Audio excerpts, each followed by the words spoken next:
Top story: in less than 24 hours, President Biden is set to give a major news conference on the eve of his one-year mark in the Oval Office. Democratic leaders focused on a massive spending agenda while Americans face higher prices, empty shelves, and frustration with our nation's schools. Take this latest example in Michigan. The Democratic Party under fire for a now deleted Facebook post that reads, quote, "The purpose of public education in public schools is not to teach kids only what parents want them to be taught. It is to teach them what society needs them to know.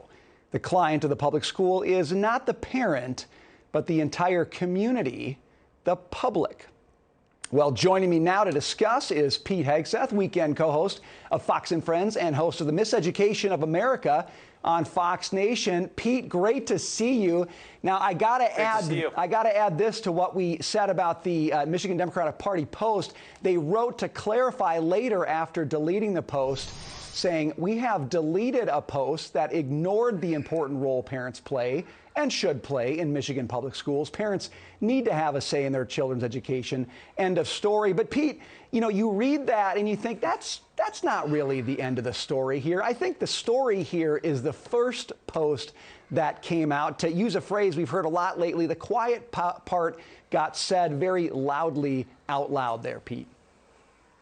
Absolutely right. Someone approved that first post, Brian. It wasn't just an intern that snuck it in there. That was a statement from the Michigan Democrat Party. And the only part you need to boil it down to is the client is not the parent.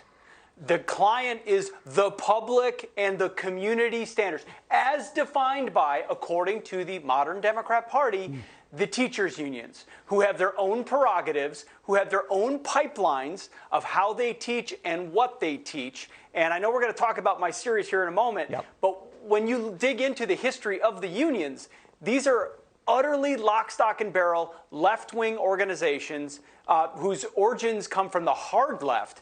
And so the curriculum, the stuff you see right now is just the tip of the iceberg. That is their mentality. Your kids are ours.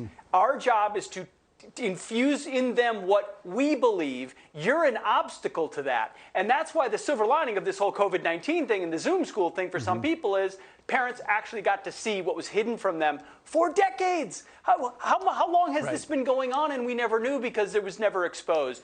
And they're saying it now because they can. Yeah, and Pete, you're so right. This is actually part and parcel. It's the very root of the progressive project in education, which your special talks all about. Let's go to that, Pete. Your new Fox Nation special, The Miseducation of America, takes a closer look at what's happening in schools, like we're just talking about right now. Take a look at this. 1619 project is a lie. It's not a matter of, well, we have a difference of view. I don't mind differences of view. This is not a different view. This is a lie. The American Revolution was not fought in order to sustain slavery. That's just a lie. Your kids are being taught lies. They're indoctrinated, not educated.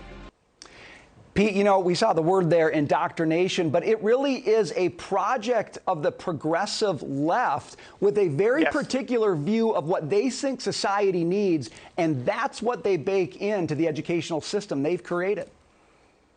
Absolutely right. And it's not just, you know, inner city schools or suburban schools or rural schools or rich schools or poor schools. It is public schools. Brian, it's the high school that we both went to. Your viewers probably know we went to high school together. It was a different high school 25 years ago. But guess what? The unions have been working. They've been hiding what they've been teaching. The standards in Minnesota have changed. You know, I came at this as a parent, just like you do, Brian. You have, I know you personally, you have taken into your own hands how you want to educate your kids because it shouldn't be entrusted to anyone else. And if you do send them to a school, it's a school you want to reflect your values.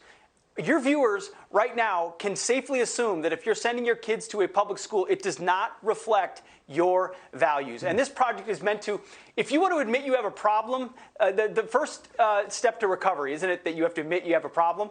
This series is attempting to bring into full picture the depth of the problem. This is not an accident. This is not a hiccup of the 60s. This is an intentional project. While conservatives talked about free markets and defeating the communists, the progressives went to work in the classroom. And that Abraham Lincoln quote comes to top of mind for me. The philosophy of the schoolroom in one generation becomes the philosophy of government in the next. Yeah. They believe they can exert their control by creating compliant citizens of the future. And this 5-part series, I hope your viewers check it out. About 25 minutes an episode, very digestible. By the end of it, you will be depressed by how much they've done, but you will also be inspired, I hope, to take action for your kids and your grandkids. You got to start somewhere, though, Pete. You have to know this story. And the truth is, this is one of those stories in our country that almost nobody knows. It's amazing how complete the takeover of education was and how little anybody realized about the plan that was there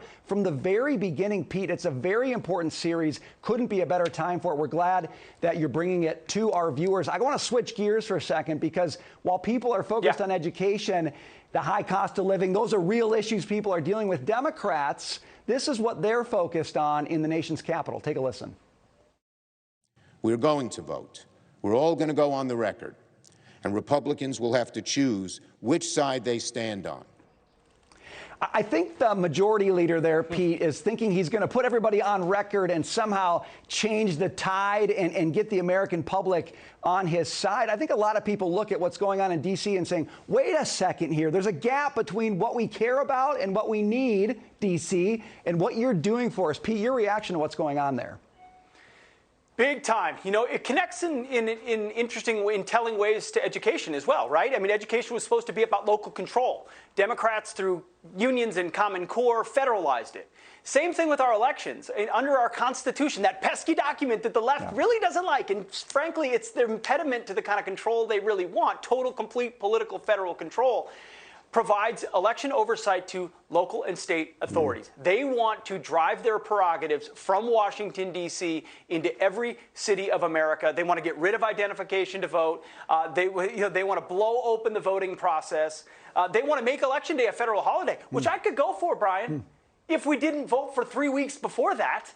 Let's all vote together on one day in an open and transparent process. So they want control. That's why H.R. 1 was the #1 priority of Nancy Pelosi when she took over the House of Representatives. That's why Chuck Schumer is obsessed with it. It's about political control. Thankfully, they don't have the votes, but they're not going to stop because they see this as the key to electoral majorities in the future. You know, it's dangerous if you're in D.C. and you see that people like parents start to care an awful lot about what's happening in education, and businesses start to care an awful lot about who's allowed to walk into their doors to buy their products. You realize that the real power in this country is, in fact, at the local level where it ought to be. And I think the folks in D.C. right now are running from that a little bit, trying in vain to make a statement, Pete. But there seems to be a tide shifting here. We're out of time, Pete. So glad that you could join us today. Thanks for being with us.